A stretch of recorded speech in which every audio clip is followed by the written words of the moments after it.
Right, this is absolutely horrifying what you see on your screen. So basically a Bolero car was found charred. When people locally there tried to look further, they saw two charred bodies, and then their DNA was confirmed as Nasir and Junaid.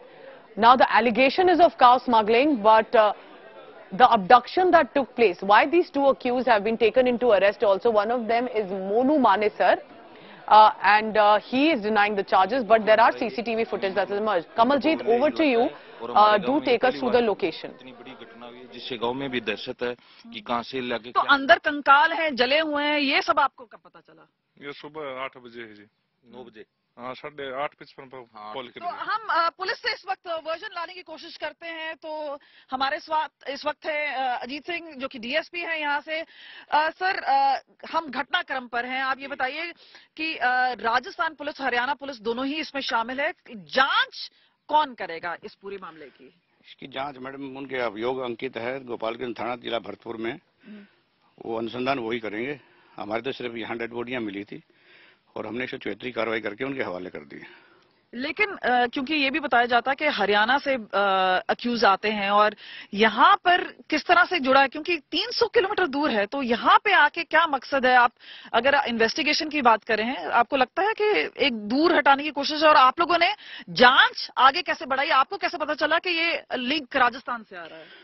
देखिए, अपराधी ने सोचा होगा कि इतनी दूर जाके ना पता लगेगा, लेकिन हमें सुबह सूचना मिली थी गाँव से, किसी आदमी ने हमारे को टेलीफोन किया था।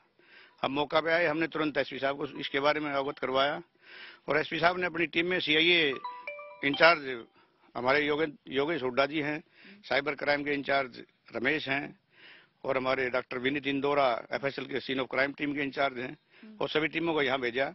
हमने बारीकी से सर्च करवाई, जंगल की भी सर्च करवाई, गाड़ी को भी देखा, मोटर मैकेनिक भी हमने बुलाया। हमारे को उसमें एक चेसिस नंबर मिला गाड़ी का और चेसिस नंबर से हम आगे बढ़ पाए उसमें। तो चेसिस नंबर से आपने उस नंबर पे कॉल किया और बताया, क्योंकि आपको ये भी हम बता दें, क्योंकि घटनास्थल है यहाँ पर। अब ये बताइए, जैसे अब गांव वाले एक बार फिर यहाँ पे जुट रहे हैं, लेकिन गाड़ी इस वक्त हटा दी गई है।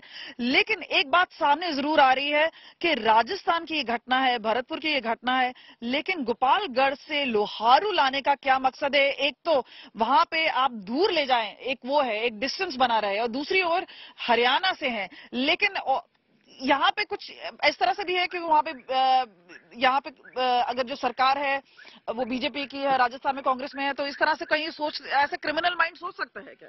नहीं मैडम, ऐसा नहीं है। अपराधी की अपनी अलग अलग सोच होती है, लेकिन ये अनुसंधान का मामला है। अनुसंधान में क्या क्या तथ्य सामने आएंगे उसके बाद वो ही बता सकते हैं राजस्थान वाले।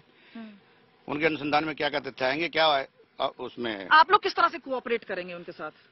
हमने तो जब कल पता लगा था, हमने उनको टेलीफोन से इतला दे दी। उनका एसएचओ राम नरेश थे, प्रतापगढ़ के एसएचओ वो आए थे, उनके एडिशनल एसपी क्राइम थे आसाराम जी वो आए थे, और भी उनके अधिकारी। और जो परिवार के लोग हैं, जिनके जो मृतक हैं, उनके परिवार के लोग भी आए थे। तो सीन ऑफ क्राइम की टीम भी उनकी भी आई थी, हमारी भी थी, और उनके मृतक के परिवार के परिजन भी आए थे। तो हमने तो अपने 174 सीआरपीसी कार्रवाई कर। आपको अगर हम दिखाएं, ये जो पूरा इलाका है, अब गांव वाले एक बार फिर जुटने शुरू हो चुके हैं, लेकिन दूर दूर तक आप देखिए कच्चा रास्ता है जो गांव से काफी दूर पड़ता है। और यहाँ पे ये जो जगह है, यहाँ पर 12 बजे के करीब, जैसे हमें बता रहे थे कोई कि 12 बजे के करीब वो यहाँ से गए किसी शादी को अटेंड करने के लिए, तो यहाँ पे गाड़ी नहीं थी। लेकिन जब वो सुबह आए और उन्होंने देखा कि 4 बजे के करीब यहाँ पे गाड़ी थी और वो जल रही थी। उस समय देखा नहीं कि कंकाल है अंदर, लेकिन कुछ समय बाद जब लोग जुटने शुरू हुए तब उन्होंने कंकाल पाए और उसी तरह 112 नंबर में कॉल किया और एकदम पुलिस को इतला किया, और जिसके बाद पुलिसकर्मी यहाँ पर आए। लेकिन ये जो पूरा एरिया है, क्या यहाँ पे जलने की बुआ आ रही थी क्या? क्योंकि ये भी एक इन्वेस्टिगेशन का दौर है कि क्या उनको मार के जलाया गया या फिर जला के मारा गया। ये सब जो चीजें हैं, एक बार पुलिस से ही दोबारा बात करने की कोशिश करते हैं। डीएसपी साहब, ये बताइए, कोई ऐसा लग रहा था कि यहाँ पे तेल छिड़काया गया? क्योंकि इस तरह से गाड़ी तो आग पकड़ती नहीं है, लेकिन सबूत हटाने के लिए, छिपाने के लिए क्रिमिनल बहुत कुछ कर सकता है। तो आपको कुछ ऐसा कुछ लगा यहाँ पे? देखिए madam, scene of crime team ने यहाँ के सैंपल लिए हैं, मिट्टी के सैंपल भी लिए हैं, राख के भी लिए हैं, और बॉडी के हड्डियां भी ली हैं। उसके पोस्टमार्टम करवाने डीएनए के बाद वो जांच का विषय है। उस जांच में क्या आएगा वो एफएसएल से जांच होगी उसकी। तो जांच यहाँ पे की जाएगी। लेकिन यहाँ पे आप देख सकते हैं कि किस तरह से लोग जो हैं वो अचंभे में हैं और जाहिर सी बात है जब तक इसकी पूरी जांच नहीं हो जाती।